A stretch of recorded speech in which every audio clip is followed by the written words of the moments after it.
Okay, so we got into Nova Scotia. We were driving like crazy, and let me tell you, from the moment that we left the Quebec and New Brunswick border, it poured torrential freaking rain like I've never seen in my life. We could barely see to drive. There were two vans. We were driving like crazy to try and get here because we were not allowed to stop. We wanted to be able to get here in daylight because we didn't know the area. We were trying to be able to see when we got here. Um, so we drove like crazy and it rained like crazy. I mean, you couldn't see a foot in front of the cars. And we drove. We didn't stop very minimally. We had filled up for gas the night before we left. So we only had to stop closer in. We got down into the Annapolis Valley without any issue. We drove in and we got down into the Middleton area. We kind of got lost and turned around. I think we got off in Bridgetown area. And we had to get gas there at the gas station there. So we got gas and a couple people went to the washroom and we were like having a nervous breakdown. We were going to be charged and fined and all this stuff, but we weren't. It was fine.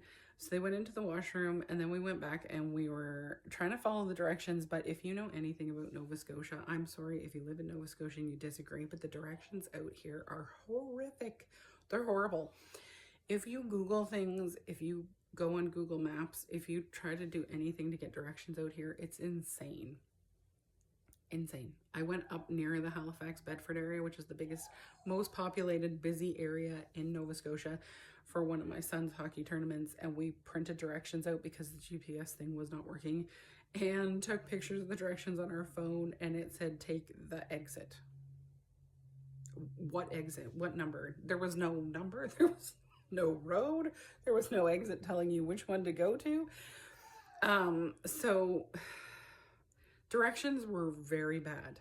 And we got turned around. We ended up in Middleton, and I texted the real estate agent and I was like, hey, we're here. We need to know where we're supposed to go. And we had come in a different way. And he's like, well, if you're on Main Street, turn this way, turn that way. Well, I didn't know what Main Street, the Main Street to us is not called Main Street. We were told there was a McDonald's and stuff close by. Now that's just 10 or 15 minutes down the road from where we live, because we were going to stop and get the kids dinner, and then we were going to order groceries the next we were going to order groceries the next day. Excuse the frog in my throat. But we didn't get that far. There was a grocery store. There is a grocery store. There's two in town. There's a pizza place, stuff like that. So we were going to try and stop, at least see where the house was, and then either go to the McDonald's or to the pizza place or something. We were going to order some food and get into the house and eat and just sort of decompress and relax. And that's where it all went south. So I still have PTSD from this move. We finally found the house. We pulled into the driveway, and of course our hearts just sank, because the one thing I hadn't done was get someone to cut the grass, and the bushes in the front of the house were overgrown, and it didn't look as inviting and wonderful as the kids had hoped. And so I could just tell that they were kind of disappointed, because after all that we had gone through, what we showed up to wasn't what they were hoping of. Now, we knew as adults that we would have to fix the house up, and we would have to cut the grass, and we would have to do landscaping, and all of the stuff inside needed to be fixed. We were aware of that. But just to pull up and have it look like that, we already knew that the kids were kind of a little bit disappointed because they weren't showing up to this neatly manicured house. We opened the door, and my oldest son walked in, and all I heard him say is, what's all the water in the basement? And I was like, you are effing kidding me.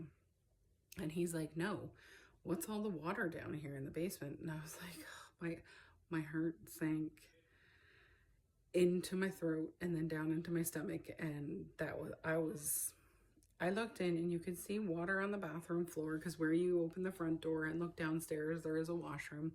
The door to the washroom was open. There was a suitcase in the washroom, which I'm not sure why, because it wasn't labeled with washroom stuff. The movers had just left a suitcase in the bathroom.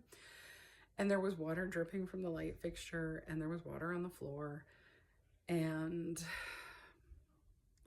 I was ready to cry and have a nervous breakdown.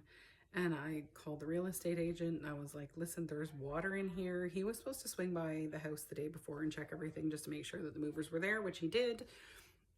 Make sure that they were putting stuff in the house. He verified the moving truck was there. They were unloading. Everything was good.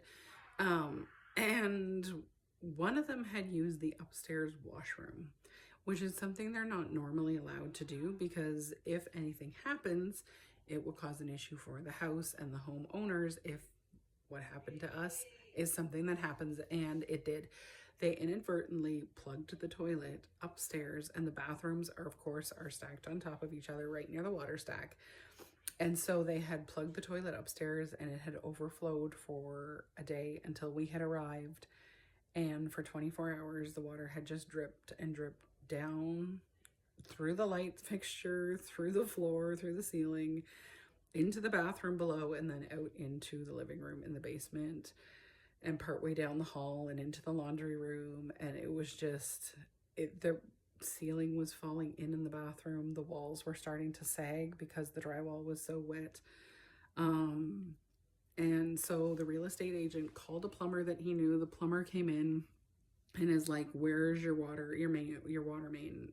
And I was like, we don't know. We just we just moved here. We have no idea. So he came into the house, shut off the water. So the water coming in from the main line in the street was turned off. And we unplugged the toilet upstairs, and it did go down. It was just too much paper had been put in there, and it flushed, and then the toilet flushed, but by then everything was already damaged. So our saint of a real estate agent, he knew somebody very close by who had an Airbnb, and I was just ready to have a heart attack. I was standing there in the house kind of in shock. The kids were in shock. They were upset. They were exhausted. They were disappointed. My dad, I don't think he even knew what was going on. We left the cats at the house, and we came back. We had someone come back and check on them and feed them in the day and stuff. There was a room downstairs, what my parents were going to be staying in, that was going to be their room, and we put the cats in there, and they were able to get out and wander around and have their litter box and their food and stuff. And so we left them there instead of moving them from one more place to one more place after driving.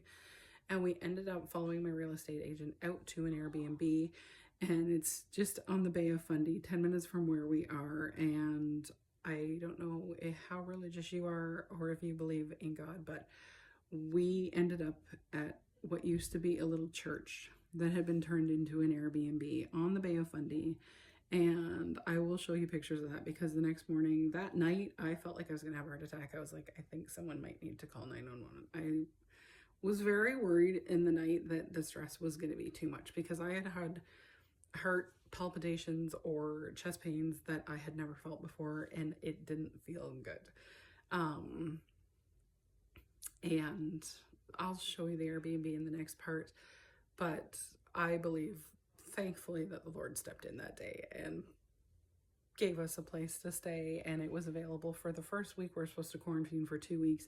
It was available for a week, so we stayed there, and I'll talk about that in the next part, because we had issues with the insurance company. We had switched insurance companies right at the time, of course, not anticipating disaster like this, and that's just a whole nother thing. So it's going to be on the next part, so stay tuned.